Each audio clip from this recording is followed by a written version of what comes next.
Monsieur le substitut commissaire du gouvernement pour la cour d'appel de Port-au-Prince, Monsieur le secrétaire de l'ordre, Monsieur le trésorier de l'ordre, Madame la mairesse de la ville, Monsieur le commissaire de police de la commune de Saint-Marc, Messieurs les membres du conseil, Monsieur le juge en siège, représentant du doyen, Messieurs les juges, Messieurs les commissaires et substituts commissaires du gouvernement, chers consoeurs, chers confrères, Messieurs les représentants de la presse, parlée, écrite, télévisée et en ligne, aimable assistance. Chaque 19 mai, les avocats se font toujours le plaisir de vénérer leur saint patron, Saint-Yves. Qui était Saint-Yves?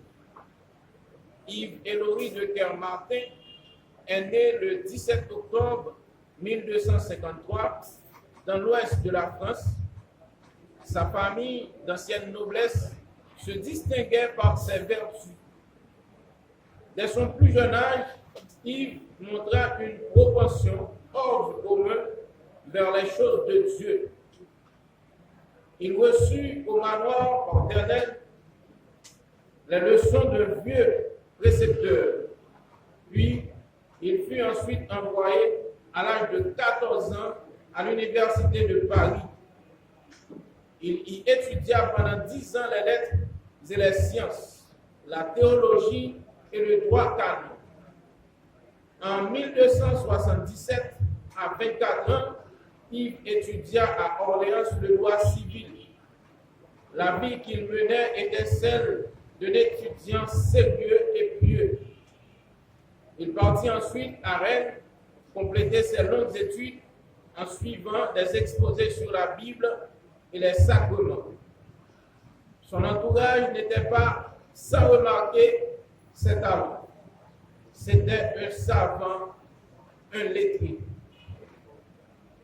Il fallut donc qu'Yves Héloïse accepta enfin de recevoir le sacerdoce. Ce ministère paroissial lui permit de ne pas se laisser dessécher par l'administration, de coller au réel, de rester près de ces petites gens qu'il affectionnait énormément. Yves ne se borna pas à faire prévaloir le droit dans ses fonctions judiciaires. Il se constitua l'avocat du faible, du pauvre, du persécuté. La violence et l'injustice lui causaient une telle horreur qu'il les combattait d'office et n'épargnait ni peine ni argent pour faire rendre justice. Sa parole ardente et éloquente, l'autorité de son savoir, son renom de droiture et de fermeté gagnaient toutes les causes dont il se chargeait. Et il attaquait sans hésiter, soit devant les tribunaux cléricaux, les hommes puissants qui, en offensant l'équité, avaient excité son pouls. La réputation de ce vengeur du droit s'étendit dans tout l'ouest de la France. L'éloquent jurisconsulte était aussi un prédicateur zélé et humble.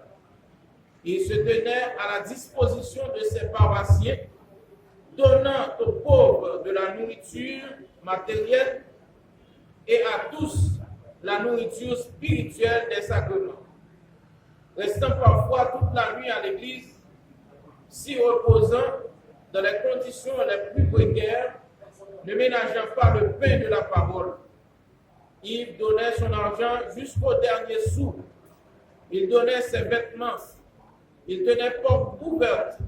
Il tenait table ouverte aux gueux et aux miséreux, leur distribuant sa propre part, leur réservant les meilleurs morceaux, se faisant lui-même leurs serviteurs, ne se souciant pas de la gêne ni du dérangement qu'ils pouvaient provoquer.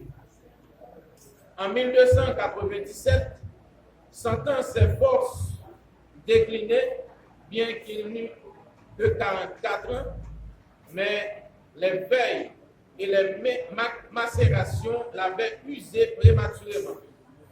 Il démissionna de toutes les fonctions officielles et se retira dans son manoir de Kermatin pour pouvoir mener ses dernières années dans l'union avec Dieu, loin des préoccupations de la terre.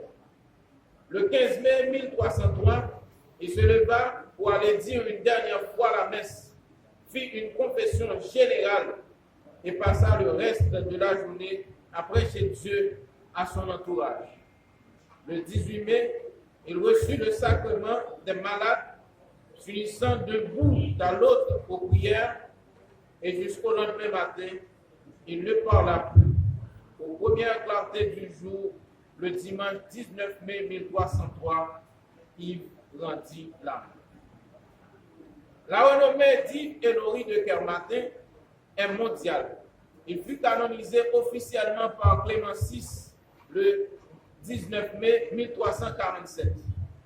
Depuis plus de 600 ans, sa mémoire est en bénédiction.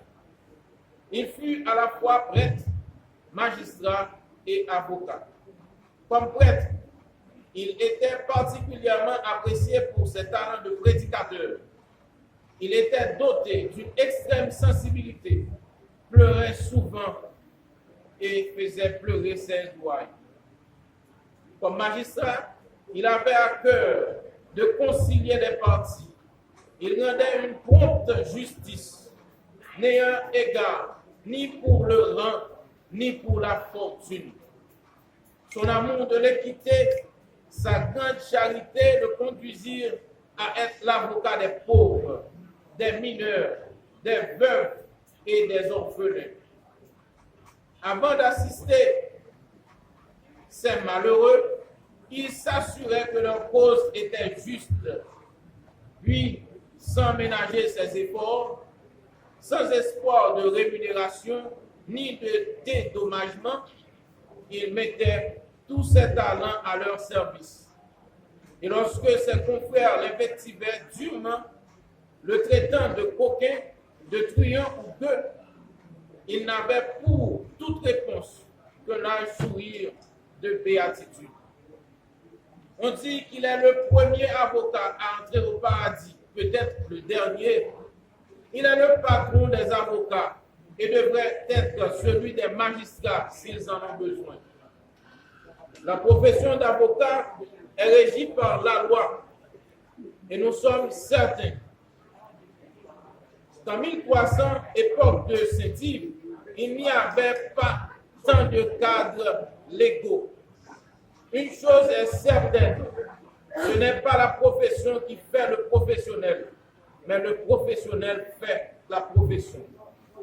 L'avocat doit être un professionnel prestigieux.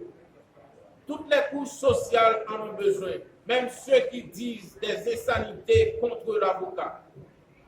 En ce temps de destruction de la vertu et des bonnes mœurs, l'imagination populaire ignore les qualités de l'avocat. Nous vous rappelons que l'avocat est dignité, l'avocat est conscience et courage, l'avocat est prestige et vérité, l'avocat est respect et confiance, l'avocat est fraternité, l'avocat est pragmatique, l'avocat est loyauté, l'avocat est défenseur des opprimés, l'avocat est la sagesse en miniature, l'avocat est l'âme de la justice. Souvenez-vous que l'avocat est débiteur d'une obligation de moyens, non de résultats. Souvenez-vous toujours que l'avocat ne doit et ne peut pas ménager la chair et le chou, c'est-à-dire être avocat de deux parties adversaires dans un procès. Le code de déontologie de la profession veut que toutes les valeurs qui constituent les principes essentiels de la profession guident en toutes circonstances le comportement de l'avocat et servent à l'interprétation des règles légales, réglementaires ou ordinales régissant la profession. L'avocat doit exercer ses fonctions avec dignité, conscience, indépendance, probité, humanité et respect dans cet exercice les principes d'honneur, de loyauté, de désintéressement, de confraternité, de délicatesse, de modération et de courtoisie. L'avocat doit respecter les règles légales, réglementaires et ordinales qui le concernent. L'avocat doit s'acquitter avec intégrité de ses devoirs envers la justice, son client, ses confrères et le public. Quelle que soit la fonction dont il occupe, il reste soumis à toutes les règles de déontologie. Il doit se décharger de toute mission ou fonction contraire à sa conscience d'avocat. L'avocat doit promouvoir le respect dû à la justice et se comporter en toutes circonstances avec dignité. La confraternité exige des relations de confiance entre avocats. Dans ses rapports avec ses confrères, l'avocat fera preuve de correction et de délicatesse. Il observera la plus stricte convenance dans ses attitudes et paroles. Il évitera surtout à l'audience ces gestes inutiles et les mots blessants ou déplacés. L'éthique est comme la pierre qui tombe de la colline. Elle ne fait pas de bruit s'il n'y a personne pour l'entendre. L'éthique et la déontologie de la profession est un ensemble des règles ou des devoirs régissant la conduite à tenir pour les membres d'une profession ou pour les individus chargés d'une fonction dans la société. Qu'elle soit imposée ou non par la loi, elle constitue la morale d'une profession. Avocats, avocates, nous vous rappelons que nous sommes l'âme de la justice. Maire, commissaire du gouvernement, juges, policiers, citoyens, vous êtes tous des maillons de la chaîne. Nous savons que la justice est la base de la société, comme a dit Aristote. Nous disons toujours, la justice élève une nation. Nous croyons que la justice engendre la paix. Et Maître Karl-Henri Bouty, que l'injustice enfante la méchanceté.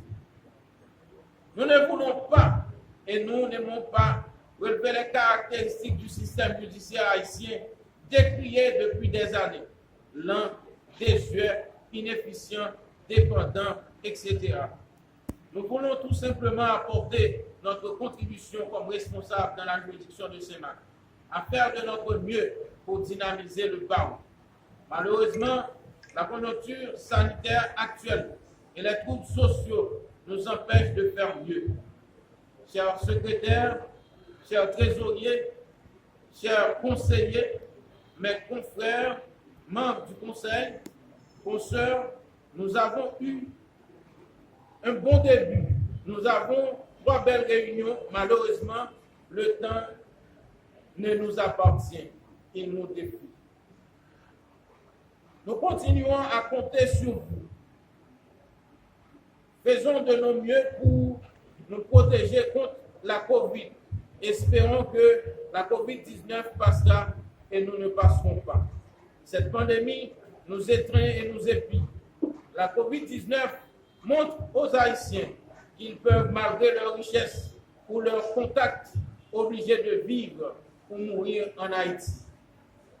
Nous n'avons pas de grands hôpitaux, nous n'avons pas de bon matériel sanitaire parce que ceux qui sont placés pour les construire ne les ont pas faits.